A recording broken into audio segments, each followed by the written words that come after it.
ইন্নাহু রাব্বি আহসানা মাসওয়ায়া ইন্নাহু লা ইউফলিহুজ জালিমুন। জুলাইখা যখন হযরত ইউসুফ আলাইহিস সালামের সাথে অপকর্ম করতে চেয়েছিল, তখন হযরত ইউসুফ আলাইহিস সালাম জুলাইখাকে বারণ করার জন্য বলেছিলেন, ইন্নাহু রাব্বি আহসানা মাসওয়ায়া। এর একাধিক ব্যাখ্যা আছে। এক ব্যাখ্যা হলো, আমার বড় 10 ভাইয়েরা হিংসাবশত আমাকে প্রথমে কুয়ায় নিক্ষেপ করে দিয়েছিল, তারপর সেখান থেকে মুক্তি পাওয়ার পর আমাকে গোলাম বলে ব্যবসায়ীদের কাছে বিক্রি করে দিয়েছিল। ব্যবসায়ীরা আমাকে গোলাম হিসাবে কিনে নিয়ে তোমার স্বামীর কাছে অতি উচ্চ মূল্যে বিক্রি করে দিয়েছিল। সুতরাং আমি যখন বিক্রি হইতে লাগলাম, তখন তো আমি এই সমাজের একজন কৃতদাসে পরিণত হলাম। প্রকৃতপক্ষে আমি কৃতদাস ছিলাম না, এরা জবরদস্তি আমাকে কৃতদাস সাব্যস্ত করলো। সেই স্থান থেকে আল্লাহ পাক রব্বুল আলামিন আমাকে এত বড় পদোন্নতি দিয়েছেন। তোমার স্বামী আমার শরীর ওজন করে, আমার শরীরের সমপরিমাণ ওজনের স্বর্ণের বিনিময়ে আমাকে খরিদ করার পরও আমাকে গোলামের মতো ব্যবহার না করে আমাকে আপন পুত্রের মতো সযত্নে লালন পালন করছে। যে আল্লাহর মেহেরবানিতে আমি এত অধপাত থেকে এত মর্যাদার আসন পেয়েছি, সেই আল্লাহর সাথে যদি তোমার কথা মতো আমি দুর্নীতি করি, আমি চারিত্রিক অধপাতে চলে যাই, কাল হাসরের মাঠে আল্লাহর আদালতে কি জবাব দেব? হযরত ইউসুফ আলাইহিস সালামকে জুলাইখা অনুনয় বিনয় করেছিল, এক পর্যায়ে জবরদস্তি অপকর্ম করার চেষ্টা করেছিল। তাকে জুলাইখার এই চক্রান্ত থেকে হযরত ইউসুফ আলাইহিস সালামকে কোন দেশের শাসন রক্ষা করলো? নাকি হাসরের মাঠের হিসাব নিকাশের ভয়? কোন দেশীয় শাসন না হাসরের মাঠের হিসাব নিকাশের ভয়? আজও পর্যন্ত আপনাদের দেশে এমন হাজার হাজার মানুষ আছে যাদেরকে দুর্নীতি থেকে রক্ষা করার জন্য কোনো ডান্ডা লাগে না। এরা হাসরের মাঠের হিসাব নিকাশের ভয়ে সকল প্রকার দুর্নীতি থেকে বিরত থাকে। আজও পর্যন্ত আপনাদের দেশে এমন কিছু মানুষ আছে কি নাই? একটা মানুষকে সারা জীবনের সকল প্রকার দুর্নীতি থেকে মুক্ত রাখার একমাত্র ব্যবস্থা পরকালের হিসাব নিকাশের ভয়।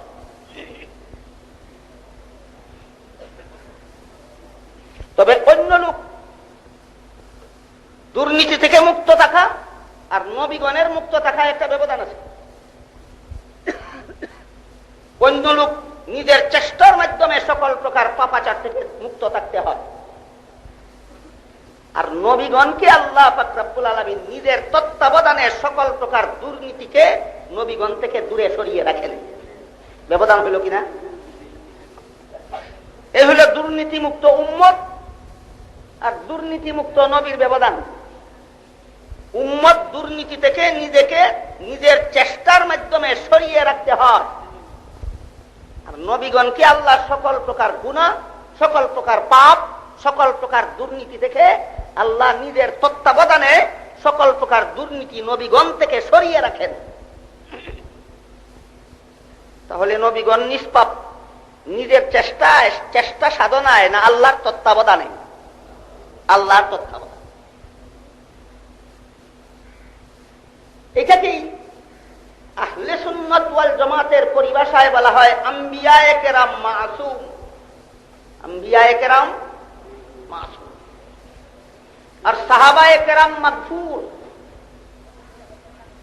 আহলে সুন্নাত ওয়াল জামাতের যে সমস্ত বৈশিষ্ট্যপূর্ণ আকীদা বিশ্বাস আছে, এর মধ্যে একটা উল্লেখযোগ্য আকীদা বিশ্বাস হলো নবীগণ মাসুম আর সাহাবাগণ মাগফুর।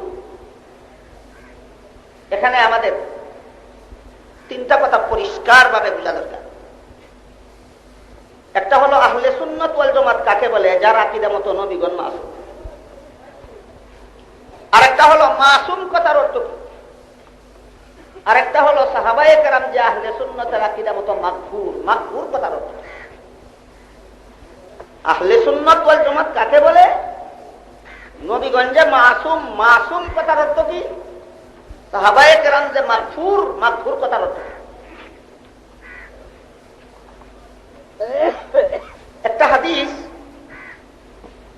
মুহাদ্দিসিনে কেরামের পরিভাষায় এই হাদিসটাকে বলে হাদিসে ইফতিরাকে উম্মত। তিরমিজি শরীফ, আবু দাউদ শরীফ, মিশকাত শরীফ সহ হাদিসের বিভিন্ন কিতাবে এই হাদিসটা বহু সূত্রে বর্ণিত। এই হাদিসটাকে হাদিসে ইফতিরাকে উম্মত বলা হয়। এই হাদিসে আল্লাহ রাসূল বলেছেন, মুসলমানেরা ধর্ম নিয়ে দলাদলি করে ৭২ দল জাহান্নামী হবে, একজন মাত্র জান্নাতি হবে। হাদিসে আল্লাহ রাসূল আরো বলে দিয়েছেন, মুসলমানেরা এত দলাদলি কেন করে? রাসূল বলেন ৭২ দল মুসলমান, ৭২ দল মুসলমান দুনিয়ার লোভে পড়ে দলাদলি করার কারণে জাহান্নামী হবে। কত দল মুসলমান দুনিয়ার লোভে পড়ে দলাদলি করবে? ৭২। আর একটা মাত্র মুসলমানের দল দুনিয়ার লোভে না পড়ার কারণে জান্নাতি হবে। হাদিসে ইফতিরাকে উম্মতে আল্লাহ রাসূল ৭২ দল মুসলমানকে জাহান্নামী বললেন কেন? দুনিয়ার লোভে পড়ার কারণে। মুফাসসিরিনে কেরাম লিখেছেন, দুনিয়ার লোভ ৩ প্রকার। মানের লোভ, ধনের লোভ, নারী পুরুষের অবাধ মিলামিশার লোভ। কেউ মানের লোভে দলাদলি করে অথচ ধর্মকে হাতিয়ার হিসাবে ব্যবহার করে। কেউ ধনের লোভে দলাদলি করে অথচ ধর্মকে হাতিয়ার হিসাবে ব্যবহার করে। কেউ নারী পুরুষের অবাধ মিলামিশার লোভে দলাদলি করে অথচ ধর্মকে হাতিয়ার হিসাবে ব্যবহার করে। এরা সবাই ধর্ম ব্যবসায়ী, এরা সবাই ধর্ম ব্যবসায়ী। একদল মুসলমান মাত্র মানের লোভে দলাদলি করবে না, ধনের লোভে দলাদলি করবে না, নারীর লোভে দলাদলি করবে না এবং ধর্মকে দুনিয়ার হীন স্বার্থ চরিতার্থ করার জন্য হাতিয়ার হিসাবে ব্যবহার করবে না। ধর্ম পালন করবে একমাত্র সোজা পথে জান্নাতে যাওয়ার। এ কারণে মুসলমানের একটি মাত্র দল হবে, আল্লাহ রাসূল বলেছেন কি? জান্নাতি। একটা মাত্র মুসলমান, মুসলমানের একটা মাত্র দল জান্নাতি। তাই সাহাবায়ে কেরাম প্রশ্ন করলেন, ৭২ দল মুসলমানের অন্তরে দুনিয়ার লোভ, এরাও ধর্মকে ব্যবহার করে। একদল মুসলমানের অন্তরে দুনিয়ার লোভ নাই, এরাও ধর্ম পালন করে। সুতরাং কে দুনিয়ার লোভে ধর্ম ব্যবহার করে আর কে সরল মানে ধর্ম পালন করে বুঝবো কেমন করে? এর জন্য কোন স্কেল থাকা দরকার, এর জন্য কোন মাপকাঠি থাকা দরকার? জবাবে আল্লাহ রাসূল বলেন, ক্বালা মা আনা আলাইহি ওয়া আসহাবী ওয়া ফী রিওয়ায়াতিন ক্বালা মান হুয়া আলাস সুন্নাতি ওয়াল জামাআহ।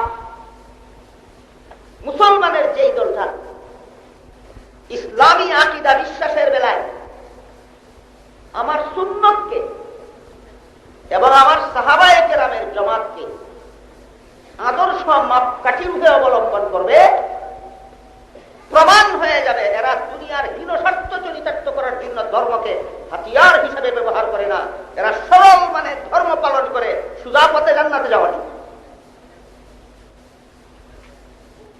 ইসলামী আকীদা বিশ্বাসের বেলায় কতটা জিনিসকে মাপকাঠি রূপে অবলম্বন করলে? 2টা। একটা রাসূলের সুন্নাত আর একটা সাহাবায়ে কেরামের জামাত। এই জন্য দলটাকে বলা হয়েছে আহলে সুন্নাত ওয়াল জামাত। আহলে সুন্নাত ওয়াল জামাত। আহলে সুন্নাত তো সুন্নতের অনুসারী। বুঝে থাকলে বলুন তো কার সুন্নতের? রাসূলের। ওয়াল জামাত তো জামাতের অনুসারী। কার জামাতের? সাহাবায়ে।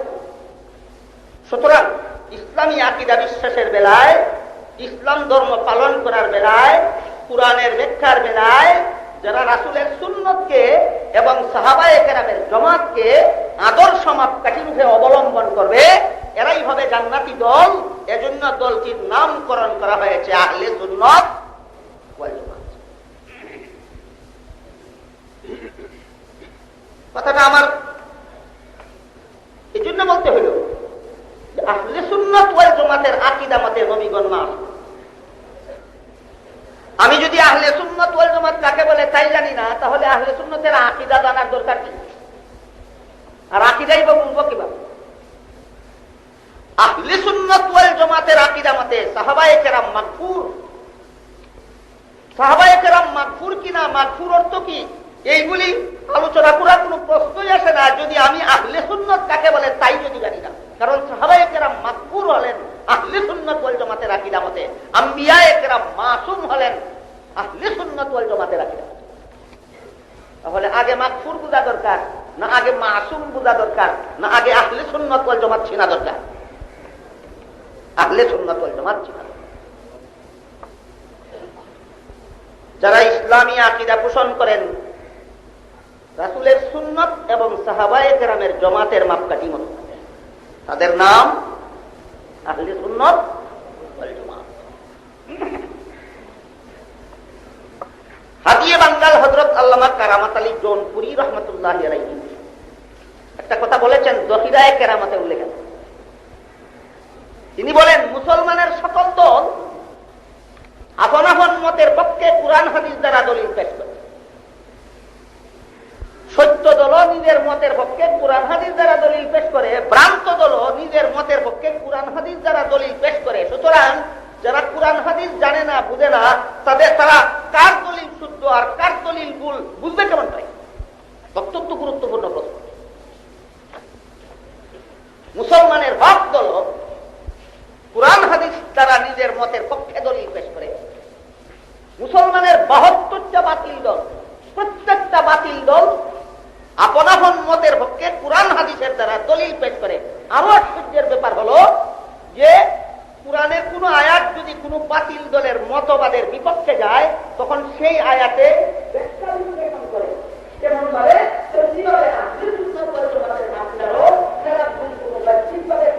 আয়াত পাওয়া যায়, তাহলে এখানে আয়াতের ব্যাখ্যা করে নিজের মতের পক্ষে। তাহলে ওরা বাতিল হলো কিভাবে আর এরা হক হলো কিভাবে? অত্যন্ত কঠিন। 72 বাতিল দল যখন দেখে যে কোরআনের কি আয়াত আমাদের মতবাদের বিরুদ্ধে চলে গেছে, তখন আয়াতে বিশ্লেষণ করে।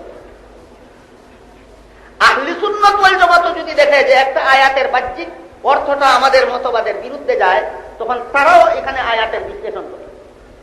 মতবাদের বিপক্ষে গেলে বাতিল দল আয়াতের আলাদা বিশ্লেষণ বের করে, মতবাদের বিপক্ষে গেলে আহলে সুন্নাত ওয়াল জামাত কোরআনের আয়াতের বাহ্যিক অর্থ ছাড়া আরেকটা ব্যতিক্রম অর্থ বের করে। তাহলে কে বাতিল আর কে হক বুঝার উপায়টা কি?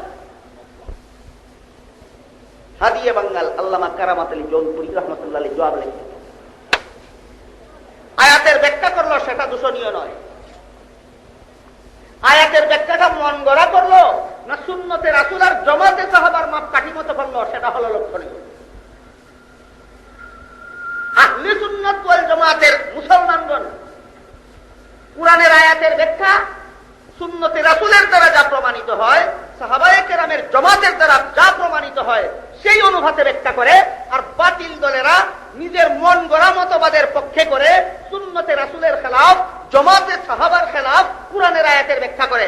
এই হলো বাতিল দল কর্তৃক কুরআনের ব্যাখ্যা আর আহলে সুন্নাত ওয়াল জামাত কর্তৃক কুরআনের ব্যাখ্যায় ব্যবধান। আমি কি বিষয়টা আপনাদেরকে বোঝাতে পারছি? বাতিল দল কুরআনের আয়াতের দ্বারা ব্যাখ্যা করে নিজের মতের পক্ষে বিশ্লেষণ পেশ করে, আহলে সুন্নাত ওয়াল জামাত কুরআনের আয়াতের ব্যাখ্যা করে নিজের মতের পক্ষে বিশ্লেষণ পেশ করে। তাহলে কোনটা হক হইল কোনটা বাতিল হইল, যাচাইয়ের মাপকাঠি আর কোন মাপকাঠি নাই। একমাত্র মাপকাঠি হলো সুন্নতে রাসূল এবং জামাতে সাহাবা। আহলে সুন্নাত ওয়াল জামাত কুরআনের কোন আয়াতের যদি বিশ্লেষণ করে সুন্নতে রাসূলের মাপকাঠি মতো করে, মন গড়া মতো করে। আহলে সুন্নাত ওয়াল জামাত যদি কুরআনের কোন আয়াতের ব্যাখ্যা করে জামাতে সাহাবার মাপকাঠি মতো করে, মন গড়া মতো করে। আমি দুঃখিত, এই ব্যাপারে বিস্তারিত আলোচনা করার মতো সময় আমার হাতে নেই, কারণ এটা আমার মূল আলোচ্য বিষয় নয়, এটা আমার ভূমিকা মাত্র। এখান থেকে আমরা শুধু মোটামুটি ভাবে স্মরণ রাখি যে মুসলমানের যে দলটা ইসলামের বিশুদ্ধ ব্যাখ্যার জন্য, কুরআনের বিশুদ্ধ ব্যাখ্যার জন্য, ইসলামের বিশুদ্ধ আকীদা বিশ্বাসের জন্য সুন্নতে রাসূলকে মাপকাঠি রূপে অবলম্বন করে এবং জামাতে সাহাবাকে মাপকাঠি রূপে অবলম্বন করে, সেই দলটাকেই আহলে সুন্নাত ওয়াল জামাত নামে অভিহিত করা হয়। দুঃখের বিষয়, আমাদের সমাজে আহলে সুন্নাত ওয়াল জামাত হওয়ার দাবিদারের অভাব নেই, কিন্তু আহলে সুন্নাত ওয়াল জামাত কাকে বলে সেই প্রশ্নের সরল জবাবদাতার অভাব আছে। আহলে সুন্নাত ওয়াল জামাতের দাবিদারের অভাব আছে সমাজে, না কাকে বলে তার সঠিক জবাবদাতার অভাব? হ্যাঁ, আহলে সুন্নাত ওয়াল জামাত কাকে বলে তার সঠিক জবাবদাতার অভাব আছে, যথেষ্ট অভাব আছে। কিন্তু আমি আহলে সুন্নাত ওয়াল জামাত, আমি আহলে সুন্নাত ওয়াল জামাত, এমন দাবিদারের অভাব নাই এই সমাজে। এই জন্য আহলে সুন্নাত ওয়াল জামাতের আকীদা মতে যে নবীগণ মাসুম আর সাহাবাগণ মাগফুর, সেই কথা বোঝার জন্য আমাদের সুস্পষ্টভাবে বুঝে নিতে হবে আহলে সুন্নাত ওয়াল জামাত কাকে বলে। আমার কথা বুঝে থাকলে একটু দয়া করে বলুন, যারা মন গড়া ব্যাখ্যা মতো ইসলামী আকীদা পোষণ করে, যারা মন গড়া ব্যাখ্যা মতো কুরআন মানে, যারা মন গড়া ব্যাখ্যা মতো ইসলাম মানে, তাদেরকে আহলে সুন্নাত ওয়াল জামাত বলে? তাহলে কাদেরকে? যারা সুন্নতে রাসূল এবং জামাতে সাহাবার ব্যাখ্যা মতো ইসলামী আকীদা পোষণ করে, সুন্নতে রাসূল এবং জামাতে সাহাবার ব্যাখ্যা মতো কুরআন মানে, সুন্নতে রাসূল এবং জামাতে সাহাবার ব্যাখ্যা মতো ইসলাম পালন করে, তাদেরকে আহলে সুন্নাত ওয়াল জামাত বলে।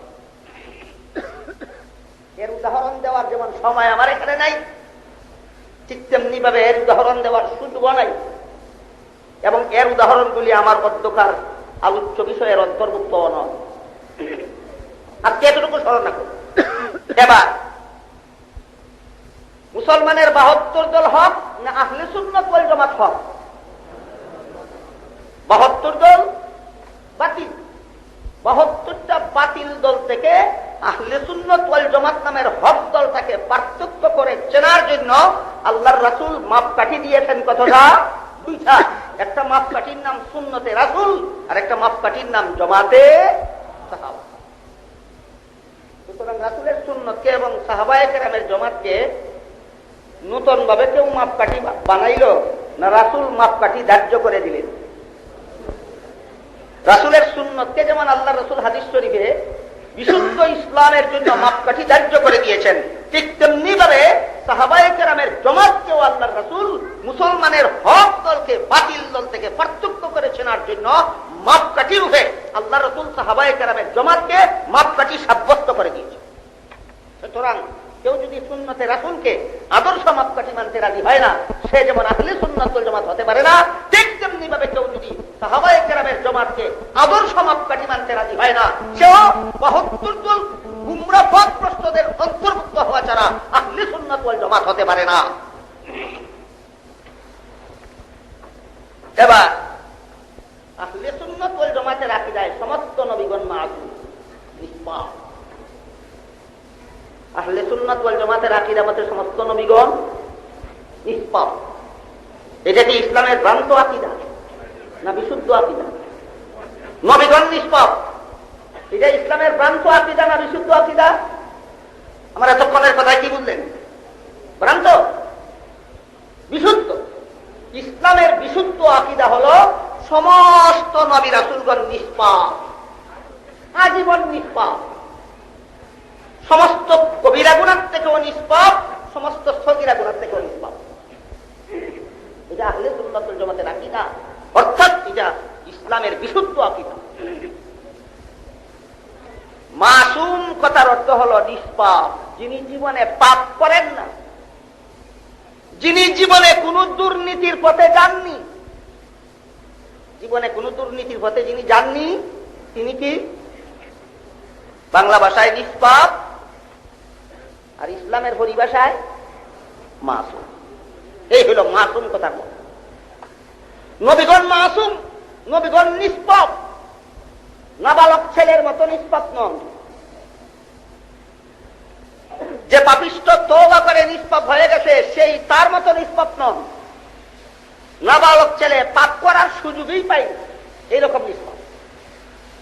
আর যারা অতীতে পাপ করেছিল, ভবিষ্যতে তওবা করে নিষ্পাপ হয়ে গেছে, হাদিস শরীফে আল্লাহ রাসূল বলেন, আত-তাইবু মিনাজ যামবি কামাল্লা যামবালাহু, যে ব্যক্তি গুনাহ থেকে যথারীতি তওবা করলো, সেই ব্যক্তি আবার বেগুনাহ হয়ে গেল, নিষ্পাপ হয়ে গেল।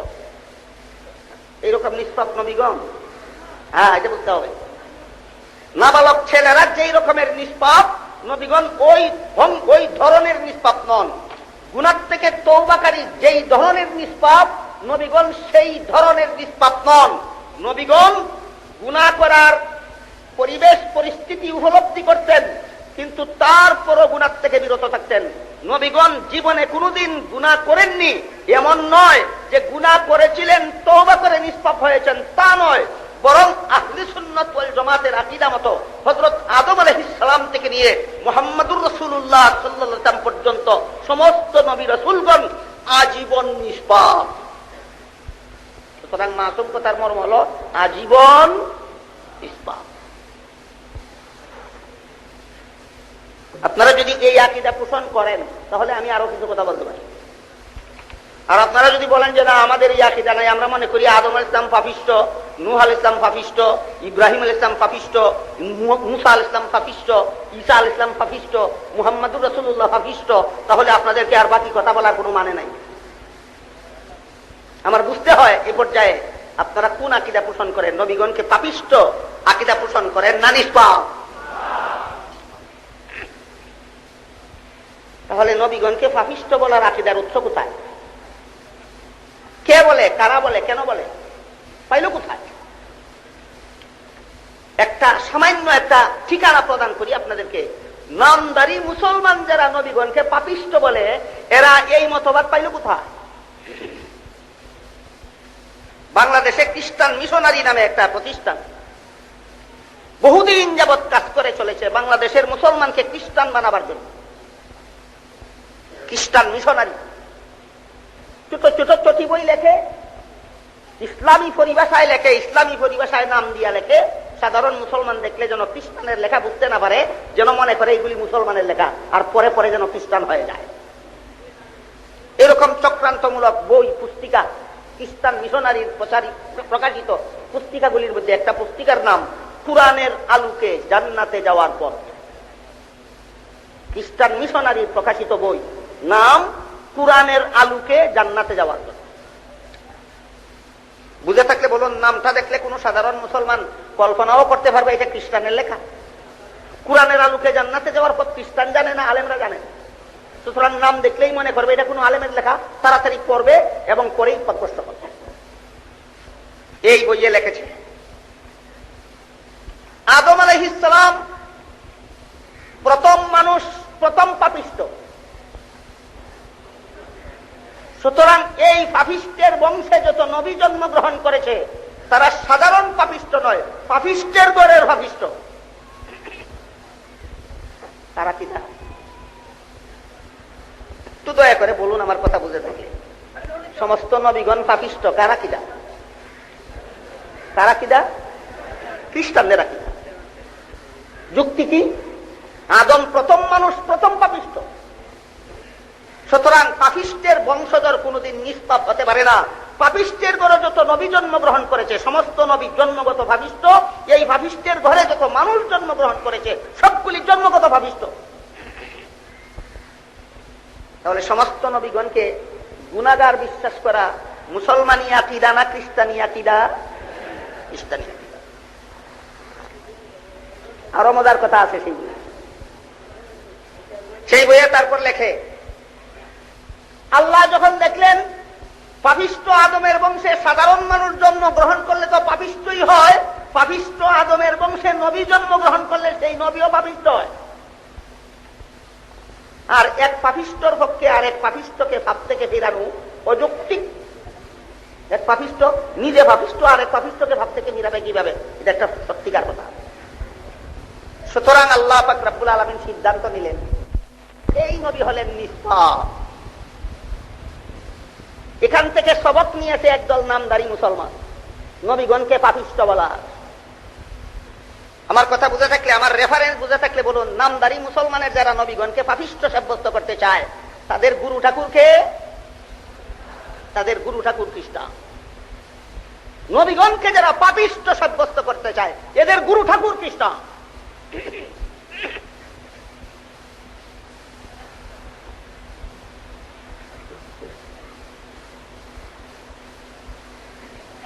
আপনারা ধৈর্য হারা না হলে আমি আরেকটা রেফারেন্স দেব। ধৈর্য হারাবেন না তো? বাংলাদেশ আলিয়া মাদ্রাসা শিক্ষা বোর্ডের পক্ষ থেকে আলিয়া মাদ্রাসার 6ষ্ঠ শ্রেণীর পাঠ্যপুস্তক প্রকাশ করা হয়েছে। আলিয়া মাদ্রাসার 6ষ্ঠ শ্রেণীর পাঠ্যপুস্তক যেগুলি প্রকাশ করা হয়েছে, এর মধ্যে একটা বইয়ের নাম কুরআন মাজিদ ও তাজবিদ শিক্ষা। কুরআন মাজিদ ও তাজবিদ শিক্ষা। এই বইয়ে লেখা আছে মুহাম্মাদুর রাসূলুল্লাহ সাল্লাল্লাহু আলাইহি ওয়াসাল্লাম রক্তে মাংসে গড়া মানুষ হওয়ার কারণে আল্লাহ প্রদত্ত নবুয়তের দায়িত্ব পালনে ত্রুটি করেছিলেন। বইয়ের নাম কি? কুরআন মাজিদ ও তাজবিদ শিক্ষা। কোন বোর্ডের প্রকাশিত? আলিয়া মাদ্রাসা বোর্ডের প্রকাশিত। কোন শ্রেণীর পাঠ্য? 6ষ্ঠ শ্রেণীর পাঠ্য। কি লেখছে? মুহাম্মদুর রাসূলুল্লাহ রক্তে মাংসে গড়া মানুষ হওয়ার কারণে আল্লাহ প্রদত্ত নবুয়তের দায়িত্ব পালনে ত্রুটি করেছিলেন। এবার জরুরি ভিত্তিতে বুঝতে হয় নবুয়তের দায়িত্ব কি আর পালনে ত্রুটি কিভাবে হয়। দরকার তার কথার ব্যাখ্যাটা বোঝার জন্য এই দুইটা কথা বোঝা দরকার না? নবুয়তের দায়িত্বটা কি আর ওই দায়িত্বে ত্রুটি কখন হয়? এমর্মে আল্লাহ পাক রব্বুল আলামিন হেকায়েতে বলেন, ইয়া আইয়ুহার রাসূলু বাল্লিগ মা উনজিলা ইলাইকা মির রাব্বিকা ওয়া ইল্লাম তাফআল ফামা বাল্লাগতা রিসালাতা। হে রাসূল করিম সাল্লাল্লাহু আলাইহি ওয়াসাল্লাম, আমি আপনার রব, আপনার পরওয়ারদিগার, আমি আল্লাহর পক্ষ থেকে আপনার কাছে যা কিছু নাযিল করা হয়েছে সবগুলি আমার বান্দাদের কাছে পৌঁছে দিন। একটি কথাও যদি পৌঁছাবার বাকি থাকে রিসালাতের দায়িত্ব আদায় হবে না। নবুয়ত বা রিসালাতের দায়িত্ব কি? আল্লাহর সবগুলি কথা বান্দাদের কাছে। ত্রুটি হয় কখন? পৌঁছাবার বাকি থাকে যখন। ত্রুটি হয় কখন? পৌঁছাবার বাকি থাকে। আল্লাহর কথা বান্দাদের কাছে পৌঁছাইবার জন্যই আল্লাহ দুনিয়াতে নবী রাসূল পাঠান। এই কাজটাই যদি করেন না, এর চেয়ে বড় পাপ আর কি হতে পারে? তাহলে মুহাম্মাদুর রাসূলুল্লাহ সাল্লাল্লাহু আলাইহি ওয়াসাল্লাম রক্তে মাংসে গড়া মানুষ হওয়ার কারণে নবুয়তের দায়িত্ব পালনে ত্রুটি করেছিলেন। এর ব্যাখ্যা কি? সাধারণ একটা ভুল করেছিলেন না, আসল দায়িত্বই পালন করেননি। আসল দায়িত্বই যদি পালন করে না, তাইলে এর চেয়ে বড় মহাপাপ আর কি হতে পারে? এত বড় শয়তানি কথা আমার জানা মতো কোন মুসলমান বলবে দূরের কথা, কোন মাদ্রাসার পাঠ্য বইয়ে থাকবে দূরের কথা, কোন স্কুল কলেজ ভার্সিটির পাঠ্য বইয়েও এত বড় শয়তানি কথা নাই। যেমন এত বড় শয়তানি কথা কোন মুসলমান বলবে দূরের কথা, আজ পর্যন্ত কোন ইহুদি খ্রিস্টান বেঈমান কাফেরও বলে নাই যে মুহাম্মদুর রাসূলুল্লাহ রিসালাতের দায়িত্ব পালনে ত্রুটি করেছিলেন।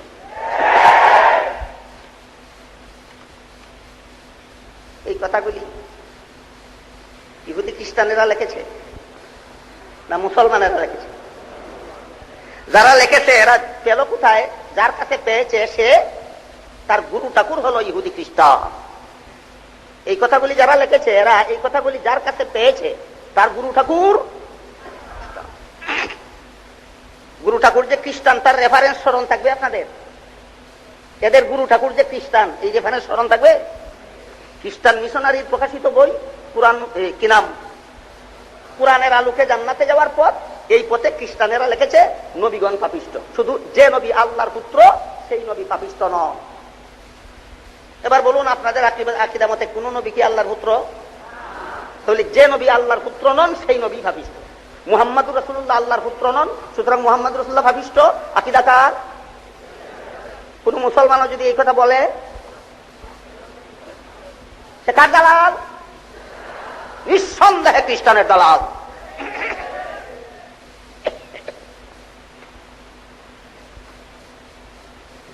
এবার আসুন আমাদের মূল কথার দিকে যাই। মানুষকে সকল প্রকার দুর্নীতি থেকে বারণ করে রাখে কোন ডান্ডা? কোন ডান্ডা নয়। মানুষকে সকল প্রকার দুর্নীতি থেকে বারণ করে রাখে কোন ডান্ডা? কোন ডান্ডা নয়। কি? হাসরের মাঠের হিসাব নিকাশের বই।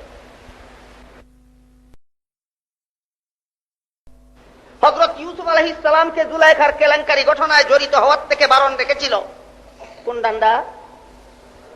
হাসরের মাঠের হিসাব নিকাশে হযরত ইউসুফ ইসলাম জুলাইখাকে সরাসরি বলে দিয়েছিল, ইন্নাহু রাব্বি আহসানা মাসওয়ায়া ইন্নাহু লা ইউফলিহুজ জালিমুন। যে আল্লাহ আমাকে এত বড় অধপতন থেকে এত বড় উচ্চ মর্যাদার আসনে সমাসীন করেছেন, সেই আল্লাহর সাথে আমি নিমক হারামি করতে পারি না। তোর প্রস্তাবিত অশালীন কাজে জড়িত হওয়ার মাধ্যমে আমি আল্লাহর সাথে নিমক হারামি করতে পারি না। দুর্নীতি করলে, পাপাচার করলে, গুনাহ করলে, অন্যায় অত্যাচার করলে আল্লাহর কাছে জবাব দিতে হবে। সেই কথার ভয় থাকলেই শুধু দুর্নীতি থেকে বিরত থাকতে আমার ভূমিকা শেষ। কথাটা স্মরণ রাখো। এবার আমি যে 2 আয়াত তেলাওয়াত করেছিলাম, সেই 2 আয়াতের শানে নুজুল এবং সামান্য একটু মর্ম কয়েক মিনিটে বলে আমার কথা ইনশাআল্লাহ শেষ করে দেব।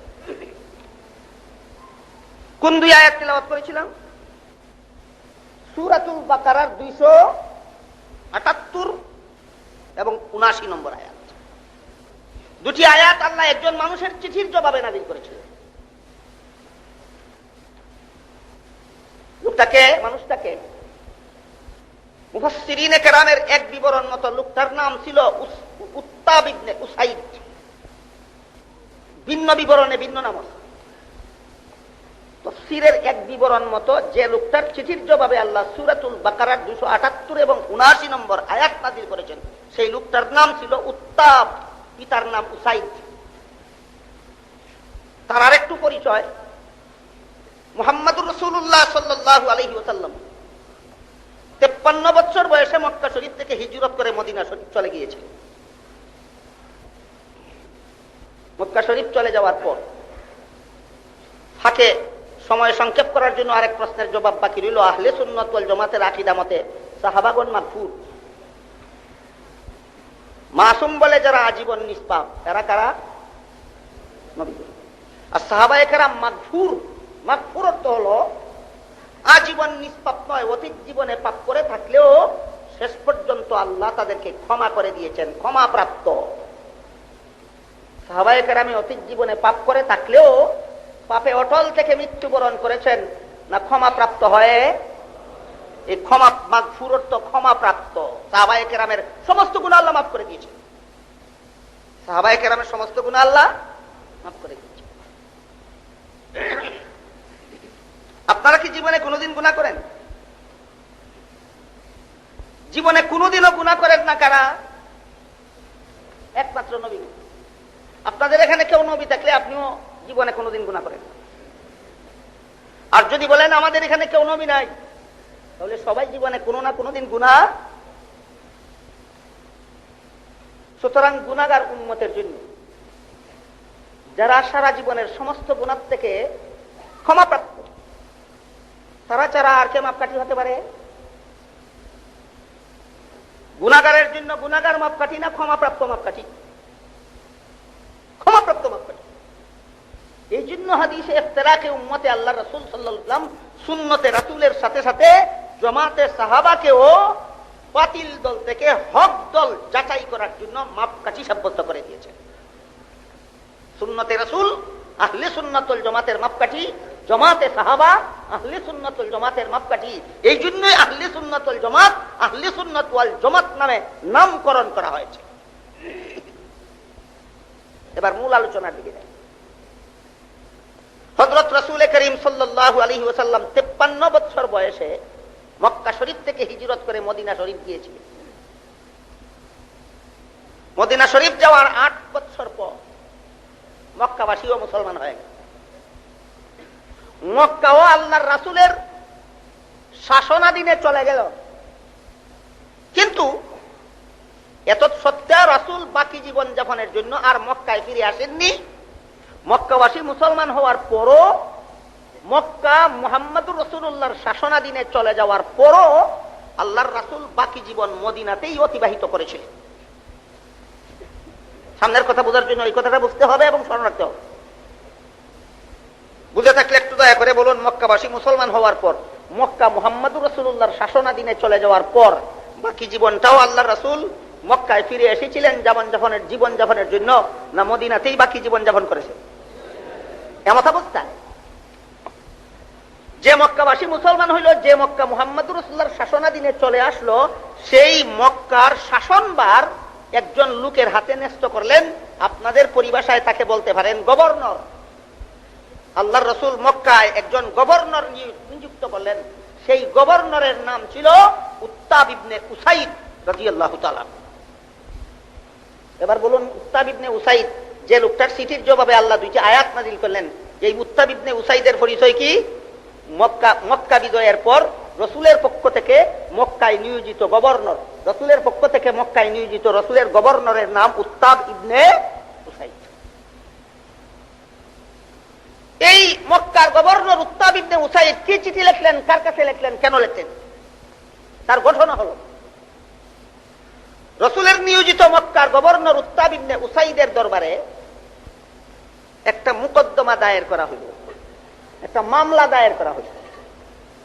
মামলার বাদীরা অমুসলিম আর বিবাদীরা মুসলিম। মামলার বাদীরা মুসলমান আর বিবাদীরা অমুসলমান। মামলার আর্জি ছিল, মহামান্য গভর্নর, এই মুসলমানের দলের লোকগুলি আমাদের কাছ থেকে কতগুলি ঋণ নিয়েছিল মুনাফা দেওয়ার শর্তে। আমাদের কাছ থেকে ঋণ নিয়েছিল কিসের শর্তে? মুনাফা দেওয়ার। এখন তারা আমাদেরকে মুনাফা দিতে অস্বীকার করে, আপনার কাছে বিচার চায়। বুঝতে পারছেন মামলার আর্জিটা? এই কতগুলি মুসলমান, গভর্নর কেমন, অমুসলমান না মুসলমান? মুসলমান গভর্নরের আদালতে একদল মুসলমানের বিরুদ্ধে একদল অমুসলমান মামলা দায়ের করলো, মুকদ্দমা দায়ের করলো। এই মুসলমান লোকগুলি আমাদের কাছ থেকে ঋণ নিয়েছিল মুনাফা দেওয়ার শর্তে, ঋণ নেওয়ার সময় মুনাফা দেবে এই চুক্তিতে নিয়েছিল, কিন্তু এখন আমাদের এই চুক্তির মুনাফাগুলি দিতে অস্বীকার করে, আপনার কাছে বিচার চাই। এই হলো মামলার আর্জি। বিবাদীরা হলো মুসলমান, বিবাদীদেরকে গভর্নর জিজ্ঞেস করলেন, ঘটনা সত্য? তারা বলে হ্যাঁ ঘটনা সত্য। তোমরা ঋণ নিয়েছিলে মুনাফা দেওয়ার শর্তে? হ্যাঁ নিয়েছিলাম। এখন সেই মুনাফা দিতে অস্বীকার করতেছ? হ্যাঁ অস্বীকার করতেছ। গভর্নর জিজ্ঞাসা করেন, কেন? তোমাদের আরোপিত চুক্তি তোমরা লঙ্ঘন করছো কেন? তখন তারা বলে, হুজুর, আমরা যখন ঋণ নিয়েছিলাম তখন আমরা মুসলমান ছিলাম না, আমরাও তাদের মতো অমুসলমান ছিলাম। ঋণ নেওয়ার পর, মুনাফা দেওয়ার শর্তে ঋণ গ্রহণ করার পর আল্লাহ পাক রব্বুল আলামিন ঋণের বিনিময়ে মুনাফার লেনদেনকে হারাম ঘোষণা করে দিয়েছে। ঋণের বিনিময়ে মুনাফার লেনদেনকে হারাম ঘোষণা করেছে। একটু সময়ের জন্য মামলার ঘটনাটা মুলতবি রেখে আল্লাহ কোথায় হারাম ঘোষণা করলেন, ঋণের বিনিময়ে মুনাফার লেনদেনকে কোথায় হারাম ঘোষণা করলেন, ওইটার রেফারেন্স তো আপনাদের স্মরণ রাখা দরকার। আল্লাহ পাক রব্বুল আলামিন সূরাতুল বাকারার 275 নম্বর আয়াতে বলেন। কোন সূরার কত নম্বর আয়াত? সূরাতুল বাকারার 275 নম্বর আয়াতে বলেন, আল্লাযীনা ইয়াকুলুনার রিবা লা ইয়াকুমুনা ইল্লা কামা ইয়াকুমুল্লাযী ইয়াতাখাব্বাতুহুশ শাইতানু মিনাল মাস যালিকা বিআন্নাহুম ক্বালু ইন্নামাল বাই'উ মিসলুর রিবা ওয়া আহাল্লাল্লাহুল বাই'a ওয়া হাররামার রিবা ফামান জাআহু মাউ'িযাতুম মির রাব্বিহি ফান্তাহা ফালাহু মা সালাফ ওয়া আমরুহু ইলাল্লাহ ওয়া মান আদা ফাউলাইকা আসহাবুন নারি হুম ফিহা খালিদুন। এই হলো সূরাতুল বাকারার 275 নম্বর আয়াত। এখানে আল্লাহ বলেন, যারা সুদ খায়, যারা সুদ খায়, যারা সুদ খায় তাদের কি হইল, কি হবে, এটা জানার আগে বুঝে নেওয়া দরকার সুদ কাকে বলে। কুল্লু করদিন জাররা নাফআন ফাহুয়া রিবা। ঋণ দিয়া সুদ নেওয়ার নাম, ঋণ দিয়া মুনাফা নেওয়ার নাম সুদ। ঋণ দিয়া মুনাফা নেওয়ার নাম। তাহলে ওই মামলার আর্জিতে কি বলা হয়েছিল? যে এরা ঋণ নিয়েছে মুনাফা দেওয়ার শর্তে দেয় না, মানে সুদ দেওয়ার শর্তে, মানে সুদ দেওয়ার শর্তে সুদ দেয়। ঋণ নেওয়ার সময় বলেছিল সুদ দেবে, এখন সুদ দেবে। কারণ সুদ কোন জিনিসের নাম? ঋণের বিনিময়ে মুনাফার লেনদেনের নাম সুদ। মৌলিকভাবে, আনুষঙ্গিকভাবে এর সাথে যেটাই মিলবে সেটাই সুদ। আল্লাহ বলেন আল্লাযীনা ইয়াকুলুনার রিবা, যারা সুদ খায়। সুদ গ্রহণ করে বলেননি, বলেন খায়। লক্ষণীয় ব্যাপার। আল্লাহ বলেননি যারা সুদ গ্রহণ করে, আল্লাহ বলেন যারা সুদ খায়। সুদের টাকাগুলি চিবাইয়া খায়। সুদের দ্বারা কি শুধু খাদ্য দ্রব্যই কিনে আর কোনো কাজ করে না? তাহলে সুদ খায় বলেন কেন? এই প্রশ্নের জবাবে মুফাসসিরিনে কেরাম লেখেন, জবাবটা সহজে বোঝার জন্য আমি আপনাদের একটা উদাহরণ দিচ্ছি। একটা চকলেট নিয়ে যদি দুইটা ছেলে কারাকারি করে, কি নিয়া? চকলেট নিয়ে। কটা চকলেট? কারাকারি কতজনে? দুইজন। যতক্ষণ পর্যন্ত চকলেটটা একটা ছেলের হাতে থাকবে ততক্ষণ পর্যন্ত অপর ছেলে ছিনাইয়া নেওয়ার সুযোগ থাকে। কিন্তু চকলেটটা যদি মুখে দিয়ে গিলে ফেলে আর অপর পক্ষ নিয়ে যাওয়ার সম্ভাবনা বাকি থাকে না। তাহলে কোন জিনিস পরিপূর্ণ দখলে আনার ব্যবস্থা হাতে রাখা না গিলে ফেলা? গিলে ফেলা। এটা সুদখোরের স্বভাব। সুদখোর যে মুনাফার শর্তে গরিবদেরকে ঋণ দেয়, সেই মুনাফার সামান্য অংশ পরিশোধ না করা পর্যন্ত সে তুষ্ট হয় না। পরিপূর্ণ মুনাফা তার দখলে না আসা পর্যন্ত সুদখোর তুষ্ট হয় না, যতক্ষণ পর্যন্ত কারাকারি করনেওয়ালা ছেলেটা গিলে না ফেলা পর্যন্ত ঝগড়া বন্ধ করে। এই কুস্বভাবের প্রতি ইঙ্গিত করে আল্লাহ পাক রব্বুল আলামিন যারা সুদ গ্রহণ করে বলেননি, বলেছেন যারা সুদ খায়। যারা সুদ খায়, এটা হলো মুক্তাদা। খবর কোথায়? যারা সুদ খায়, এটা বাংলা ব্যাকরণের পরিভাষা, এটা হলো উদ্দেশ্য। বিদায় কোথায়? যারা সুদ খায়, ইংলিশ গ্রামারের পরিভাষায় এটা হলো সাবজেক্ট। প্রেডিকেট কোথায়? আল্লাহ বলে লা ইয়াকুমুনা ইল্লা কামা ইয়াকুমুল্লাযী ইয়াতাখাব্বাতুহুশ শাইতানু মিনাল মাস। হাসরের মাঠে আল্লাহ এদেরকে, যারা সুদ খায় তাদেরকে জিনে ক্রিয়া করে, আঞ্চলিক ভাষায় বলে ভূতে ধরে। এরকম মানুষ চিনেন আপনারা? জিনের আসর করা, জিনের ক্রিয়া করা, জিনের অ্যাকশন করা মানুষ সুস্থ থাকে না, পাগল হয়। পাগল হয়। এমন পাগলকে কি বলেন আপনারা? কোন এলাকায় বলে জিনে ধরা, কোন এলাকায় বলে ভূতে ধরা। আপনারা কি বলেন? পাগল। কেমন পাগল? জিনে ধরা পাগল। আল্লাহ পাক রব্বুল আলামিন বলেন যারা সুদ খায় এদেরকে জিনে ধরা পাগলের মতো হাসরের মাঠে দাঁড় করা, অন্য পাগলের মতো নয়। জিনে ধরা পাগল বললেন কেন? তার কারণ হলো পাগল তো ব্রেন ডিফেক্ট নাকি? কাণ্ডজ্ঞান আছে না? কাণ্ডজ্ঞান হারা। কাণ্ডজ্ঞান হারা, কিন্তু অনুভূতি হারা নয়। একটু গভীর মনোযোগ দিতে হবে আপনার বিষয়টা বোঝার জন্য। হাসপাতালের কোন রোগীকে যখন অপারেশন করা হয়, চেতনা রেখে অপারেশন করা হয় না, অচেতন করে। কাণ্ডজ্ঞান থাকে না, লোপ পায়। কাণ্ডজ্ঞান লোপ পায়, তখন সে বুঝে না কি হইতেছে না হইতেছে, ভালো হইতেছে না মন্দ, কিছুই বুঝে না।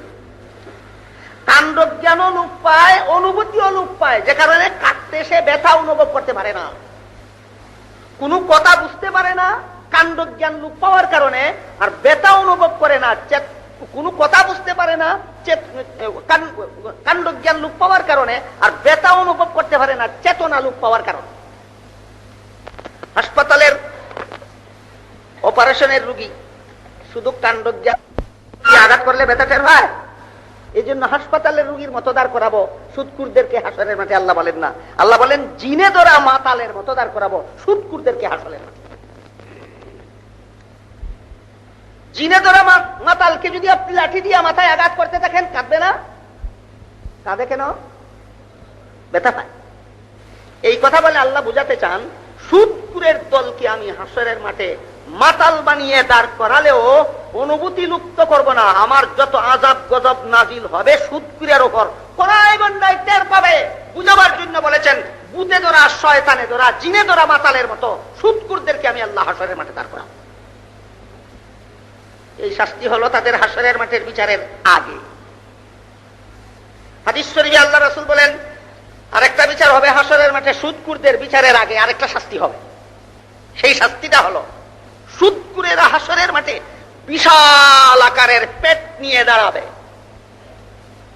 সুদকুরেরা হাসরের মাঠে বিশাল আকারের, বিশাল বলতে কত বড় এটা বোঝার জন্য আমি আপনাদেরকে বলি। আল্লাহ রাসূল বলেছেন, কেন সুদকুরদের পেট হাসরের মাঠে এত বিশাল কেন হবে? তার কারণ হলো, এক একটা সুদকুরের পেটের ভিতরে অগণিত বিচ্ছু আর অগণিত অজগর সাপ ঢুকাইয়া তারপরে সেই সুদকুরকে হাসরের মাঠে দাঁড় করানো। বিচ্ছুর কথা না হয় আপাতত ভালোই দিলাম। অজগর সাপ যারা দেখেছেন কোনদিন জীবনে বলুন, আঙ্গুলের মতো মোটা আর 1.5 ফুট লম্বা নাকি? না নারিকেল গাছের মতো মোটা এবং লম্বা?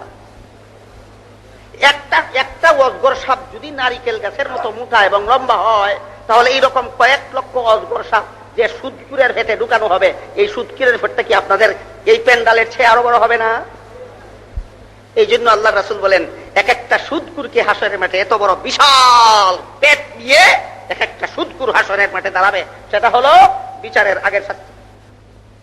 বিচারের পরে না বিচারের আগে? বিচারের পরে শাস্তি কি আমি হয়তো শেষ পর্যন্ত বলার সময় পাবো না, আগেই বলে রাখি। হাদিস শরীফে আল্লাহ রাসূল বলেছেন, হারাম খেয়ে যে শরীরের রক্ত মাংস গঠন হয়, সেই শরীরওয়ালা জাহান্নামের আগুন ছাড়া তার আর কোনো ঠিকানা নাই।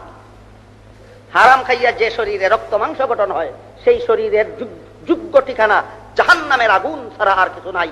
সুতরাং সুদকুরদের হাসরের মাঠে বিচারের পরে কি শাস্তি? জাহান্নামের আগুন। আজকে বিচারের পরে শাস্তি নিয়ে আলোচনা করার সময় পাওয়া যাবে না, আজকে শুধু আগেরটুকু বুঝুন। আল্লাহ বলেন, সুদকুরদেরকে হাসরের মাঠে জিনের ক্রিয়া করা মাতালের মতো দাঁড় করানো হবে। রাসূল বলেন, এক একটা সুদকুরের পেট হবে হাসরের মাঠে বিশাল আকারের। তার কারণ হলো, তার পেটের ভিতরে অগণিত বিচ্ছু এবং অগণিত অজগর সাপ তার পেটের ভিতরে ঢুকানো হবে। এই জন্য এক একটা সুদকুরের পেট হবে হাসরের মাঠে এত বড় বিশাল। বিচারের আগে এই শাস্তি কেন? মাতালের মতো এত মোটা পেটওয়ালা? আল্লাহ কারণ দর্শাইয়া বলে, যালিকা বিআন্নাহুম ক্বালু ইন্নামাল বাইউ মিসলুর রিবা। সুদকুরের দলেরা দুনিয়াতে আমার গরিব বান্দাদেরকে নিয়ে মস্তানি করে, এই জন্য হাসরের মাঠে এদেরকে এই রকম মস্তান বানাইয়া দাঁড় করা হবে। এবার বুঝুন, সুদকুরের দল আল্লাহর গরিব বান্দাদেরকে নিয়ে কি মস্তানিটা করে। মস্তানিটা হলো, আপনি যত বড় গরিব হন, যত বড় অভাবগ্রস্ত হন না কেন, যত বড় বিপদগ্রস্ত হন না কেন, সুদকুরের কাছে যদি ঋণের জন্য যান, মুনাফার চুক্তি ছাড়া ঋণ দেবে, তাহলে পরিষ্কার হইয়া গেল এরা সেবক। যেহেতু গরিব না খাইয়া মরলেও সুদকুর মুনাফার কন্ট্রাক্ট ছাড়া ঋণ দিতে রাজি নয়, সুতরাং প্রমাণ হলো তারা সেবক না শোষক। তাহলে সুদকুরেরা গরিবের সেবক হয় না, শোষক হয়। বলে কি বাটপারি না বাটপারি না? এই হইল গরিব বান্দাদেরকে নিয়ে মস্তানি করার ধরন। করে শোষণ, বলে সেবা। করে শোষণ, বলে সেবা। বাটপারি কিনা? এই বাটপারিটা সুদকুরের দল দুনিয়াতে আমার গরিব বান্দাদেরকে নিয়ে করে। এই জন্য আমি আল্লাহ হাসরের মাঠে বিচারের রায় দেওয়ার আগেই এদেরকে চিল বুতের অ্যাকশন করা, ক্রিয়া করা মাতালের মতো করে হাসরের মাঠে দাঁড় করাবো। আর এই মস্তানিটা টিকাইয়া রাখার জন্য একটা যুক্তিও দেয়। গরিব বান্দাদেরকে নিয়ে এই যে মস্তানিটা, এই যে বাটপারিটা করে, এই বাটপারিটাকে যুক্তি গ্রাহ্য করার জন্য একটা যুক্তিও প্রদর্শন করে। সেই যুক্তিটা হলো বিআন্নাহুম ক্বালু ইন্নামাল বাইউ মিসলুর রিবা। যুক্তিটা হলো ব্যবসায়ের মুনাফা যদি হালাল হয়, সুদের মুনাফা হারাম হবে। 100 টাকার খরিদ করা লুঙ্গি 100 টাকায় বিক্রি করলে 25 টাকার মুনাফা যদি হালাল হয়, 100 টাকা ঋণ দিয়ে 100 টাকা ফেরত দিলে 25 টাকার মুনাফা হারাম হবে কেন? এটা হলো সারা দুনিয়ার সমস্ত সুদখোরের সকল যুক্তির সেরা যুক্তি, সকল যুক্তির সেরা যুক্তি। আল্লাহ বলেন মস্তানি করে তো করে, এই মস্তানিটাকে আবার বুদ্ধিমত্তা প্রমাণ করার জন্য এই রকমের যুক্তি দেয়। এই যুক্তিটার কারণে পেট নিয়ে দাঁড়াবে, পেটের ভিতরে অজ্ঞ সাপগুলি কিলবিল কিলবিল করবে, আর এদেরকে শয়তানের গুতা খাওয়া মস্তান মাতাল বানাই আমি হাসরের মাঠে দাঁড় করাবো। বাকি রইল যুক্তির জবাব। আল্লাহ পাক রব্বুল আলামিন কত ভাবে যে সুদখোরদের এই বাটপারি যুক্তির জবাব দিয়েছেন, সবগুলি আলোচনা করার অবকাশ এখানে নেই। একটা জবাব শুনুন, আল্লাহ বলেন ওয়া আহাল্লাল্লাহুল বাইআ ওয়া হাররামার রিবা। অথচ আল্লাহ পাক রব্বুল আলামিন ব্যবসাকে, বেচা কিনাকে হালাল করেছেন, সুদের কারবারকে করেছেন হারাম। ব্যবসা হালাল, সুদ হারাম। ব্যবসা হালাল, সুদ হারাম। কোন সূরার কত নম্বর আয়াতে বলেছেন? সূরাতুল বাকারার 275 নম্বর আয়াতে আল্লাহ বলেছেন ব্যবসা হালাল, সুদ হারাম। সুদ হারাম বলার কারণে সুদ খাবে না কে? পরকালের হিসাব নিকাশের ভয় করে যায়। নাকি ভূমিকা স্মরণ নাই? ভূমিকা স্মরণ নাই? সুদ হারাম বলেছেন আল্লাহ সূরাতুল বাকারার 275 নম্বর আয়াতে। এই হারাম কাজ করবে না কে?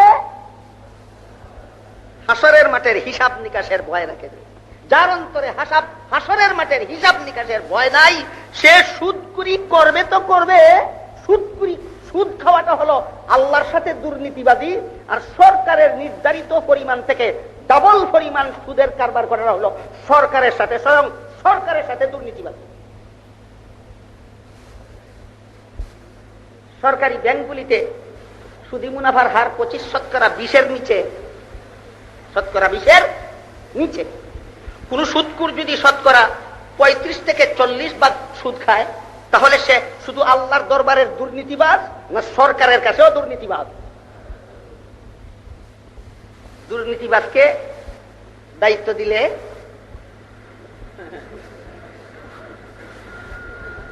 দেখেন আমার মুখে লাগাম লাগানো আছে, লাগাম আমার পকেটে আছে, এই জন্য রাজনৈতিক আলোচনা করা যাবে না, শুধু কোরআন হাদিসের কথা বলতে। এই জন্য কোরআন শরীফের কোন সূরার কত নম্বর আয়াতে আল্লাহ কি বলছেন, কেন বলছেন, কিভাবে বলছেন? যালিকা লিয়ালামা আন্নী লাম আখুনহু বিল গায়বি ওয়া আন্নাল্লাহা লা ইয়াহদি কাইদাল খাইনিন। ইউসুফ আলাইহিস সালাম যখন টের পেয়েছিলেন কোন দায়িত্ব দেওয়া হবে তাকে, তখন তিনি দেশের বাদশাকে বলেছিলেন আমি অতীত জীবনের দুর্নীতিবাজ না সুনীতিশীল, আগে যাচাই করো। যদি যাচাই করার আগেই কেউ দুর্নীতিবাজ হয় আর তার হাতে যদি দায়িত্ব অর্পণ করা হয়, তাহলে সমাজের 12টা বাজবে। দুর্নীতিবাজের হাতে দায়িত্ব দিলে সমাজের 12টা বাজবে। সাধারণ সুদখোর হলো আল্লাহর দরবারের দুর্নীতিবাজ, আর সরকারের নির্ধারিত হারের চেয়ে ডাবল হারে সুদের কারবারি করা কার দরবারের দুর্নীতিবাজ? যেই লোকটা আল্লাহর দরবারেরও দুর্নীতিবাজ, যেই লোকটা সরকারের দরবারেরও দুর্নীতিবাজ, এই ডাবল দুর্নীতিবাজকে যদি এই সমাজের দায় দায়িত্ব অর্পণ করা হয়, তখন বাংলাদেশের মুসলমান টের পাবে সমাজের 12টা বাজে কিভাবে।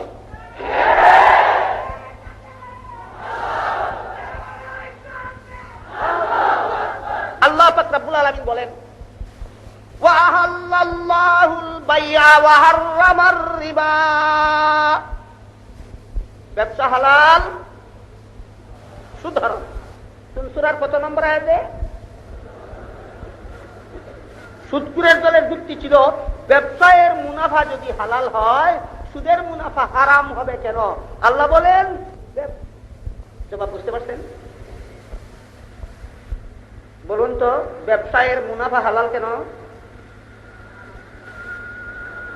ব্যবসা হালাল, তাই তার মুনাফা হালাল। বলুন তো, সুদের মুনাফা হারাম কেন? সুদ কারবারটাই হারাম, সুতরাং তার মুনাফাও। এই হলো আল্লাহর পক্ষ থেকে এক জবাব সুদখোরদের যুক্তি। আরেক জবাব 29 নম্বর আয়াতের শেষের অংশ। এবার আসুন 29 নম্বর আয়াতে যাই। মক্কার গভর্নর উত্তাব ইবনে উসাইদ বিবাদী মুসলমানদের জিজ্ঞেস করলেন, তোমরা মুনাফা নেওয়ার শর্তে ঋণ নিয়েছিল দাও না কেন? এরা বলে, হুজুর আমরা যখন ঋণ নিয়েছিলাম প্রথম কথা হলো তখন আমরা মুসলমান ছিলাম, এই জন্য সুদ দেওয়ার শর্তে ঋণ নিয়েছিলাম। দ্বিতীয় কথা হলো ঋণ নেওয়ার পরে আমরা মুসলমান হয়ে গেছি এবং আল্লাহ পাক রব্বুল আলামিন মুসলমানদের জন্য সুদের কারবার হারাম ঘোষণা করেছেন, সুতরাং আমাদের চুক্তি ক্যান্সেল, আল্লাহর বিধান বলবৎ। বন্দার চুক্তি বলবৎ, আল্লাহর বিধান ক্যান্সেল না? আল্লাহর বন্দার চুক্তি ক্যান্সেল, আল্লাহর বিধান বলবৎ। এখন উত্তাব ইবনে উসাইদ বললেন মহাবিফাকে, ওদের যুক্তি হইল, বাদীদের যুক্তি হইল, তোমরা মুসলমান হয়েছ না কি হয়েছ সেটা আমাদের দেখার ব্যাপার নয়। তোমরা মুসলমান হয়েছ না কি হয়েছ সেটা আমাদের দেখার ব্যাপার নয়। তোমাদের ধর্মে সুদ হালাল না হারাম সেটা আমাদের জানার ব্যাপার নয়। আমাদের কথা হলো নিয়েছিলে ঋণ সুদ দেওয়ার শর্তে, মুনাফা দেওয়ার শর্তে, দেবে না কেন? এদের চুক্তি উড়িয়ে দেওয়া যায় না। ওরা বলে আমরা চুক্তি করেছিলাম সত্য, আমাদের চুক্তির মূল্য আল্লাহর বিধানের ঊর্ধ্বে নয়, সুতরাং দেব না। ওদের চুক্তি উড়িয়ে দেওয়া যায় না। এখন মামলার কি রায় দেবেন পরামর্শ চেয়ে উত্তাব মদিনায় মুহাম্মদুর রাসূলুল্লাহর কাছে পত্র লিখলেন। বুঝতে পারছেন?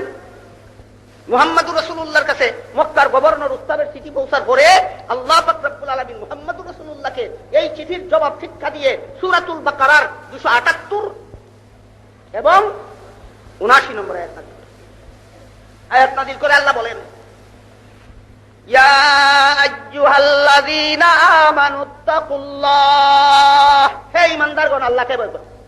যার অন্তরে পরকালের হিসাব নিকাশের ভয় নাই সে কোনোদিন দুর্নীতি মুক্ত হতে পারবে না। কাজে দুর্নীতি মুক্তির মূল মন্ত্র আল্লাহ সর্বপ্রথম উল্লেখ করেছেন, হে ঈমানদারগণ আল্লাহকে ভয় করো, জাহান্নামকে ভয় করো, হাসরের মাঠের হিসাব নিকাশকে ভয় করো। তারপরে বলেন ওয়াজারু মা বাকিয়া মিনার রিবা ইন কুনতুম মুমিনিন, যদি সত্যই তোমরা মুমিন হয়ে থাকো তাহলে সুদের কারবারের বাকি অংশ, সুদের কারবারের বাকি লেনদেন বয়কট করো। আর যদি অবস্থা এমন হয় 79 নম্বর আয়াতে বলে ইল্লাম তাফআলু, যদি অবস্থা এমন হয় যে তোমরা মুমিন হওয়ার দাবিও ছাড়ো না, সুদের কারবারও ছাড়ো না, ফাযানু বিহারবিম মিনাল্লাহি ওয়া রাসূলিহি, তাহলে আল্লাহ এবং আল্লাহর রাসূলের পক্ষ থেকে ওই সমস্ত মুসলমান হওয়ার দাবিদারদের বিরুদ্ধে যুদ্ধ ঘোষণা করা হলো যারা মুসলমান হওয়ার দাবি করে কিন্তু সুদের কারবার ছাড়ে না। মুসলমান হওয়ার দাবি করে যারা সুদের কারবার ছাড়ে না তাদের বিরুদ্ধে আল্লাহ এবং আল্লাহর রাসূলের পক্ষ থেকে যুদ্ধ ঘোষণা করা হইল। কোন সূরার কত নম্বর আয়াতে? সূরা বাকারার 279 নম্বর আয়াত। যদি মনে করো আল্লাহর সাথে যুদ্ধ করে পারবে তাহলে খুব খাও। দেখে নিও নমরুদ আল্লাহর সাথে যুদ্ধ করে পেরেছিল কিনা, দেখে নিও ফেরাউন আল্লাহর সাথে যুদ্ধ করে পেরেছিল কিনা, আগে দেখে নিও আব্রাহা আল্লাহর সাথে যুদ্ধ করে পেরেছিল কিনা, আগে দেখে নিও আবু জাহাল আবুল হাব আল্লাহ এবং আল্লাহর রাসূলের বিরুদ্ধে যুদ্ধে গিয়ে বিজয়ী হয়েছিল না পরাজিত হয়েছিল, আগে দেখে নিও। যদি মনে করো আল্লাহর সাথে যুদ্ধ করে পারবেন, তাই আল্লাহ বলেন যদি মনে করো আল্লাহর সাথে যুদ্ধ করে পারবো না আমি, যেমন ভাবে আবু জাহাল পারেনি, যেমন ভাবে কারুন পারেনি, যেমন ভাবে সাদ্দাত পারেনি, যেমন ভাবে হামান পারেনি, যেমন ভাবে নমরুদ পারেনি, যেমন ভাবে ফেরাউন আল্লাহর সাথে যুদ্ধ করে পারেনি, আমরাও মুসলমান দাবি করে সুদের কারবারি হলে আল্লাহর যুদ্ধ ঘোষণা আমরা পারবো না। তাহলে শোনো, সুদের কারবার যে বয়কট করো আমি বলেছি, সুদের কারবার বয়কট করার পদ্ধতিটা হলো লা তাজলিমুনা ওয়া লা তুজলামুন, যে মূলধন নিয়োগ করেছিলে তা ফেরত পাবে, মুনাফা পাবে না। আর ঋণ গ্রহীতারা যে ঋণ গ্রহণ করেছিলে তা ফেরত দেবে, মুনাফা দেবে না। সুদের কারবারের মুনাফার লেনদেন চলবে না। কেন? সুদের কারবারের মুনাফাটাই হলো ধনীদের পক্ষ থেকে গরিবদেরকে জুলুম করার, শোষণ করার হাতিয়ার।